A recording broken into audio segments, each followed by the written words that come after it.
the light bulb ahead of what would turn out to be a potentially record-breaking hurricane season. The National Weather Service had 216 vacant positions it could not fill due to a government-wide hiring freeze imposed by the Trump administration, according to a recently released document. Some of those Weather Service vacancies listed in the document, obtained by the Sierra Club through a Freedom of Information Act and shared with the Washington Post, were in locations that would be hit by the major hurricanes that barreled through the Gulf of Mexico and Caribbean. Staffing levels at the federal government's Weather Bureau, responsible for tracking hurricanes and warning the public about hazardous weather, have fallen since 2010 when the agency employed more than 3,800 non-managerial and non-supervisory employees.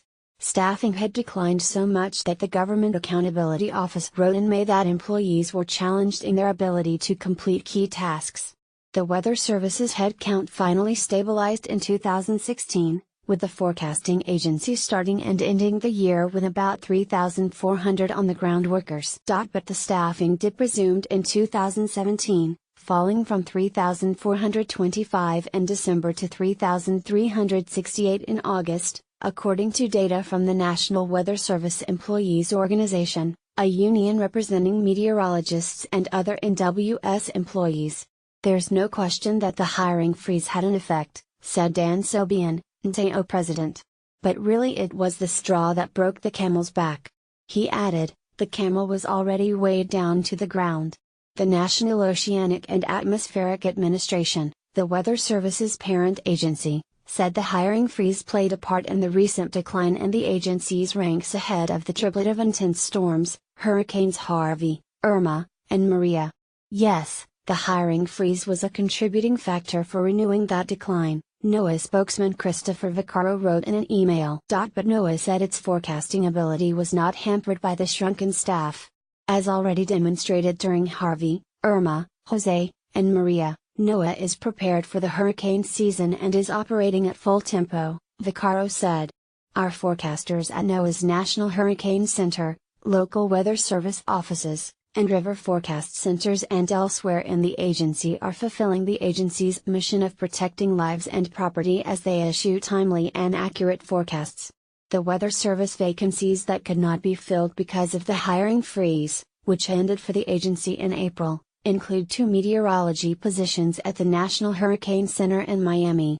Those posts remained unfilled as of mid-August, the agency said, right before Hurricane Harvey struck Houston. The freeze also prevented the Weather Service from hiring for 2 meteorology positions in Jacksonville, Florida, 1 meteorology position in Tampa and an electronics technician in Key West.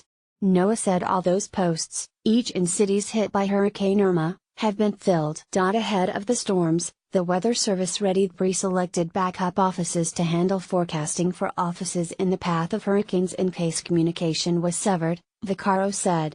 For example, the field office near San Antonio covered the duties of the Key West office when Irma hit.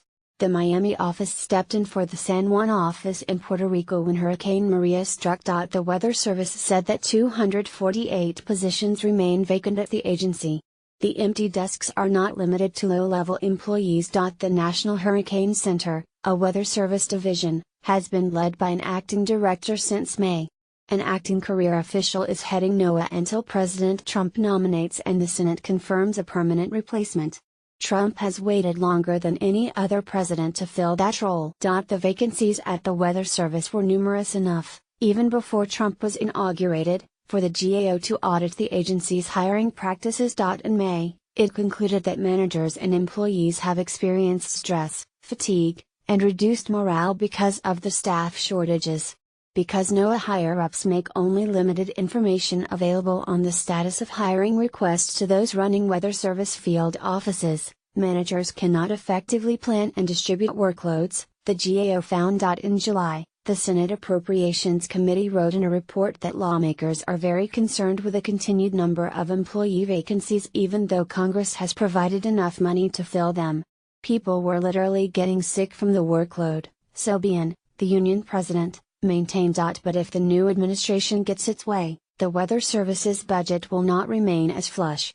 The White House has proposed cutting the agency's funding by 6%, which would include the loss of $62 million being used to update weather models and enable the agency to predict changing weather further out. You are reading the Energy 202, our must-R,